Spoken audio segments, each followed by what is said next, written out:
رسول کریم صلی اللہ علیہ وآلہ وسلم نے ارشاد فرمایا، تم جہاں بھی ہو میرے اوپر درود پڑھو، تم جہاں بھی درود پڑھتے ہو وہ میرے تک پہنچتا ہے۔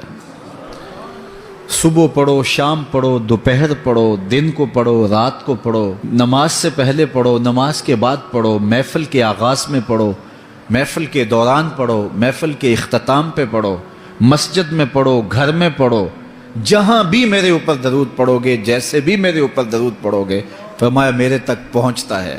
ہر شخص یہ چاہتا ہے کہ میں حضور کی قربت پاؤں، حضور کا قرب مجھے ملے، اور اگر کسی کے سینے میں یہ آرزو نہیں ہے تو اس کے سینے میں دھڑکنے والا دل کسی مومن کا دل ہی نہیں ہے۔ یہ میری بھی آرزو ہے، گناہ گار ہونے کے باوجود آرزو ہے، آپ کی بھی آرزو ہے۔ آرزو تو کی جا سکتی ہے، چونکہ کرم ہوتے دیر نہیں لگتی، وہ جس پہ چاہے کرم فرمائیں۔ تو اگر قربت حاصل کرنی ہے تو پھر اس کا طریقہ کیا ہے؟ رسول کریم صلی اللہ علیہ وآلہ وسلم نے ارشاد فرمایا، قیامت کے دن میرے سب سے نیڑے وہ ہوگا جو سب سے زیادہ میرے اوپر درود پڑتا ہے۔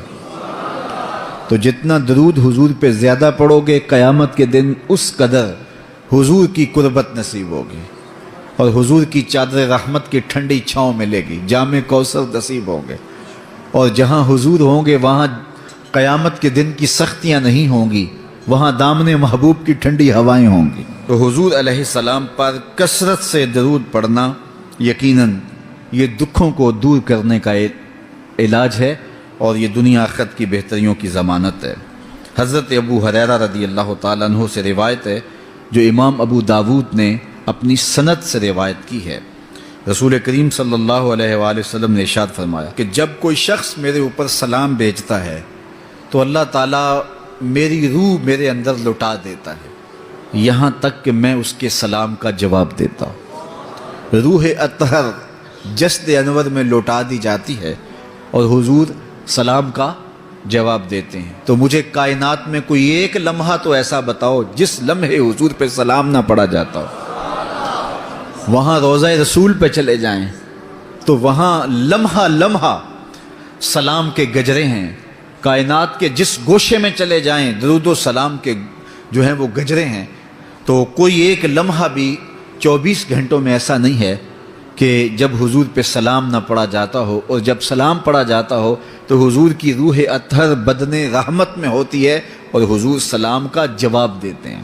اور جس کو حضور سلام کا جواب دے دیں، اللہ اکبر، کہ درود پڑھا کرو۔ درود حضور علیہ الصلاۃ والسلام سے جواب کا ذریعہ ہے، اور جب جواب جناب رسالت مآب صلی اللہ علیہ وسلم کی جانب سے آ گیا تو دنیا میں بھی بھلا ہی بھلا ہے، آخرت میں خیر ہی خیر ہے۔ حضور علیہ الصلاۃ والسلام نے ارشاد فرمایا، جس کے سامنے میرا ذکر کیا جائے اور وہ میرے اوپر درود نہ پڑے، وہ کائنات کا سب سے بڑا بخیل، سب سے بڑا کنجوس ہے۔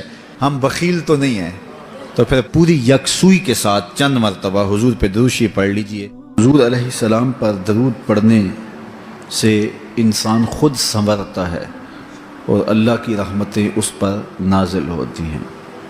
علماء نے لکھا ہے کہ درود اللہ کی بارگاہ میں ایک دعا ہے جو اللہ کی بارگاہ میں عرض کی جاتی ہے، اے اللہ، نبی رحمت صلی اللہ علیہ وآلہ وسلم پر رحمتوں کا نزول کر۔ تو کوئی یہ دعا مانگے کہ اے اللہ اپنے نبی پر رحمتوں کا نزول کر، تو کیا اللہ تعالیٰ اس کی یہ دعا قبول نہیں کرے گا؟ تو درود ہر صورت میں قبول ہے۔ تو اس کا جو فائدہ ہوا کہ جس نے ایک مرتبہ حضور کے لیے اللہ کی بارگاہ سے رحمتوں کی دعا مانگی، تو اس کے مانگنے سے محبوب علیہ السلام پر کتنی رحمتوں کا نزول ہوا وہ تو اللہ جانتا ہے، یا جس محبوب کریم پہ نزول رحمات ہوتا ہے وہ جانتے ہیں، لیکن جو ہاتھ اٹھا کے دعا مانگے، جو ہاتھ باندھ کے درود پڑھے، ایک مرتبہ درود پڑھنے سے اللہ کی 10 رحمتیں اس پر نازل ہوتی ہیں۔ تو جو مسلسل درود پڑھے جا رہا ہے تو پھر رحمت کی برسات ہوتی ہے اس کے اوپر۔